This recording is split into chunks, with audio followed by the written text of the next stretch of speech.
आज हम पढ़ेंगे श्री शिव महापुराण के रुद्र संहिता के पार्वती खंड का 17वां भाग।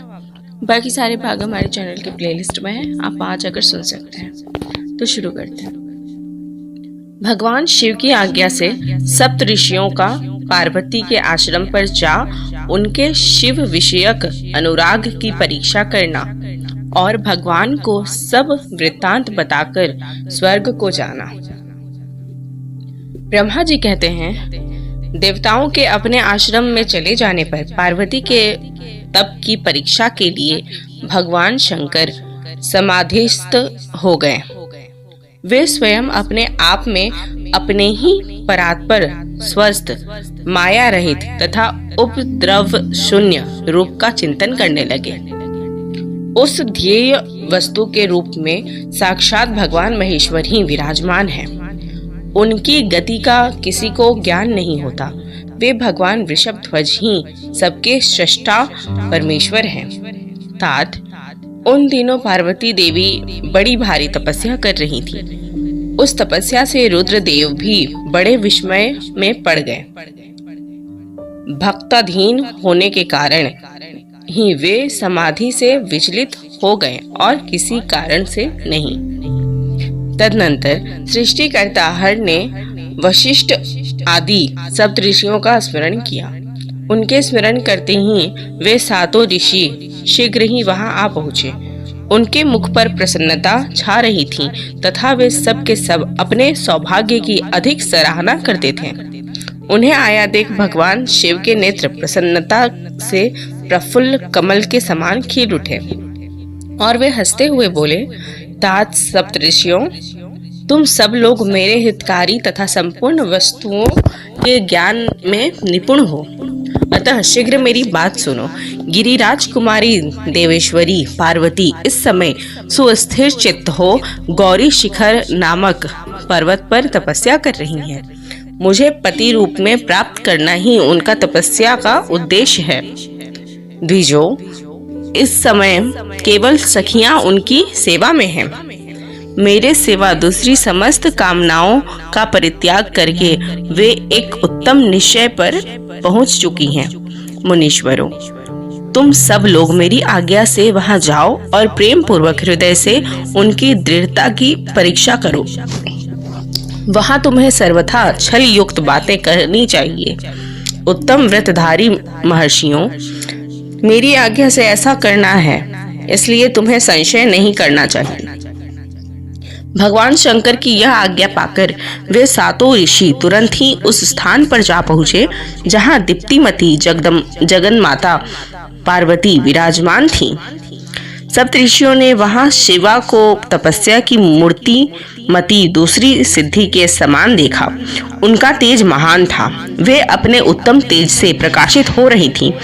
उन उत्तम व्रतधारी सप्त ऋषियों ने उन्हें मन ही मन प्रणाम किया और उनके द्वारा विशेषतः पूजित हो वे मस्तक झुकाए इस प्रकार बोले। ऋषियों ने कहा, देवी गिरिराज नंदिनी, हमारी यह बात सुनो। हम जानना चाहते हैं कि तुम किस लिए तपस्या करती हो तथा इसके द्वारा किस देवताओं को और किस फल को पाना चाहती हो। उन द्विजों के इस प्रकार पूछने पर गिरिराज कुमारी देवी शिवा ने उनके सामने अत्यंत गोपनीय होने पर भी सच्ची बात बताई। पार्वती बोली, मुनीश्वरों, आप लोग प्रसन्नतापूर्ण हृदय से मेरी बात सुने। मैंने अपनी बुद्धि से जिनका चिंतन किया है, अपना वह विचार मैं आपके सामने रखती हूँ।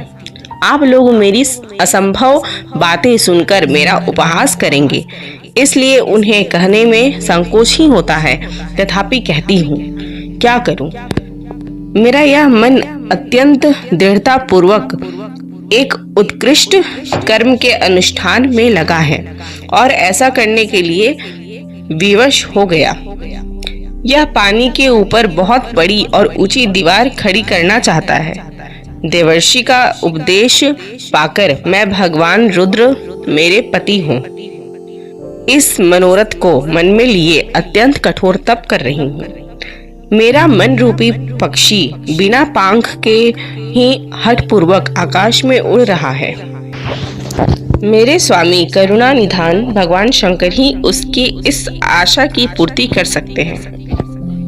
पार्वती का यह वचन सुनकर वे मुनि हंस पड़े और गिरिजा का सम्मान करते हुए प्रसन्नता पूर्वक छल युक्त मिथ्या वचन बोले। ऋषियों ने कहा, गिरिराज नंदिनी, देवर्षि नारद व्यर्थी अपने को पंडित मानते हैं। उनके मन में क्रूरता भरी रहती है। आप समझदार होकर भी क्या उनके चरित्र को नहीं जानती? नारद छल कपट की बातें करते हैं और दूसरों के चित्त को मोह में डालकर मत डालते हैं।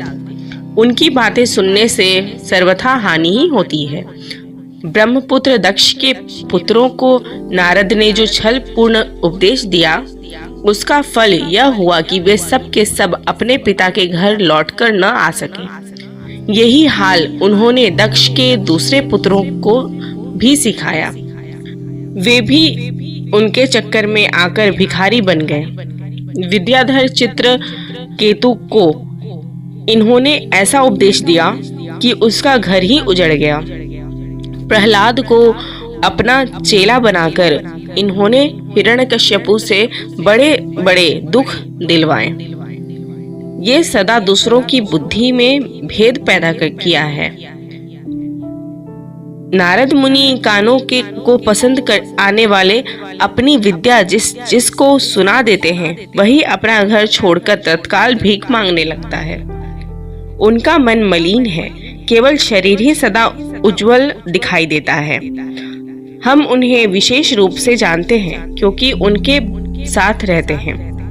उनका उपदेश पाकर बड़े बड़े विद्वानों द्वारा सम्मानित होने वाली तुम भी व्यर्थी भूलावे में आ गई और मूर्ख बनकर दुष्कर तपस्या करने लगी। बाले, तुम जिनके लिए यह भारी तपस्या करती हो, वे रुद्र सदा उदासीन, निर्विकार तथा काम के शत्रु हैं। इसमें संशय नहीं है। वे अमांगलिक वस्तुओं से युक्त शरीर धारण करते हैं, लज्जा को तिलांजलि दे चुके हैं। उनका न कहीं घर है न द्वार। वे किस कुल में उत्पन्न हुए हैं, इसका भी किसी को पता नहीं है। कुत्सित वेश धारण किए भूतों तथा प्रेत आदि के साथ रहते हैं और नंग धड़ंग हो शूल धारण किए घूमते हैं। धूर्त नारद ने अपनी माया से तुम्हारे सारे विज्ञान को नष्ट कर दिया, युक्ति से तुम्हें मोह लिया और तुमसे तप करवाया।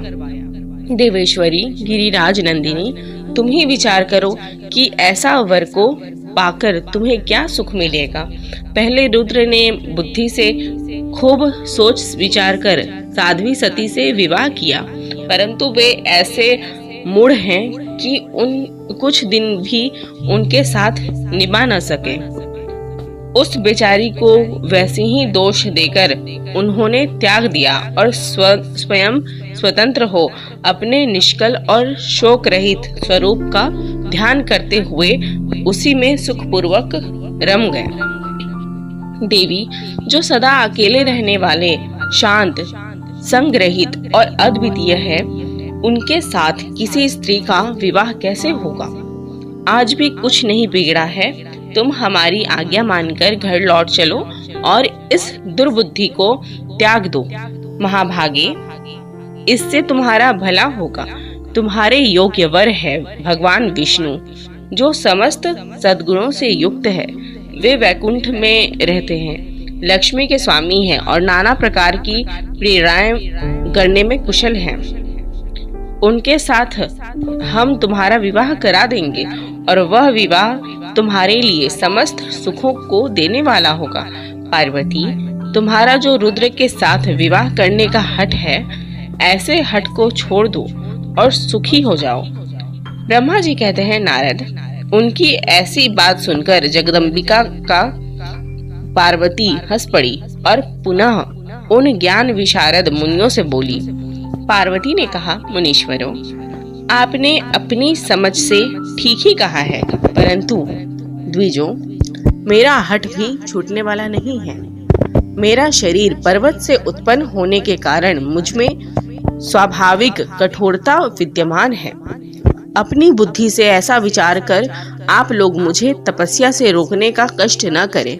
देवर्षि का उपदेश वाक्य मेरे लिए परम हितकारक है, इसलिए मैं उसे कभी नहीं छोड़ूंगी। वेदवेत्ता भी यह मानते हैं कि गुरुजनों का वचन हितकारक होता है, गुरुओं का वचन सत्य होता है।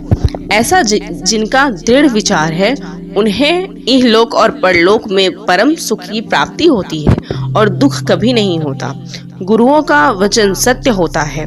यह विचार जिनके हृदय में नहीं है उन्हें इहलोक और परलोक में भी दुख ही प्राप्त होता है, सुख कभी नहीं मिलता।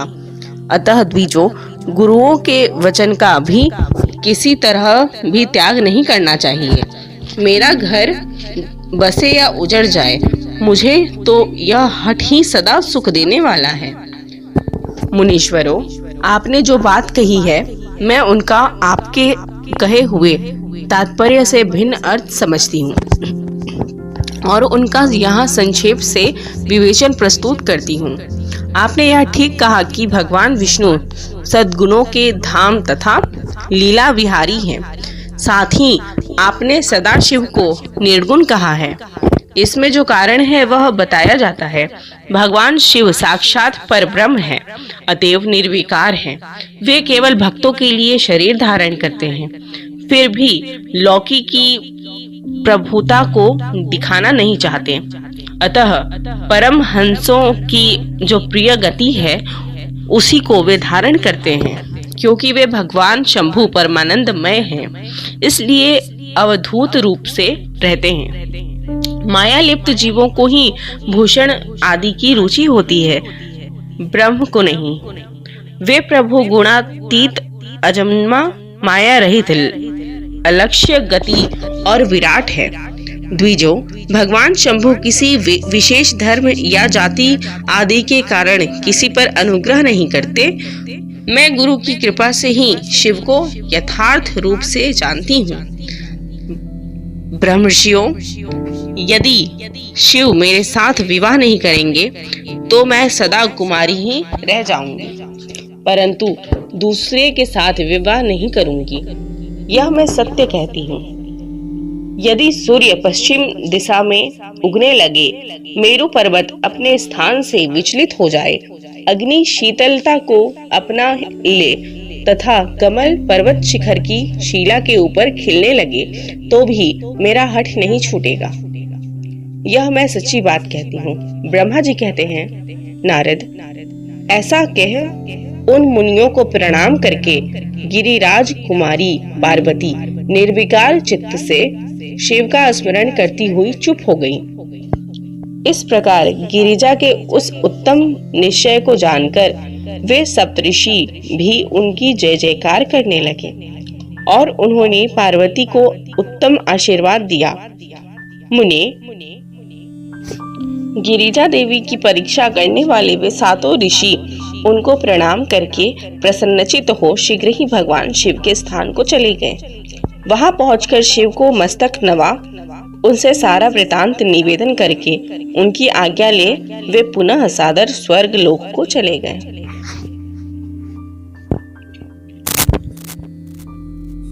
तो यहाँ पे हमारा 17वां भाग कंप्लीट होता है। धन्यवाद।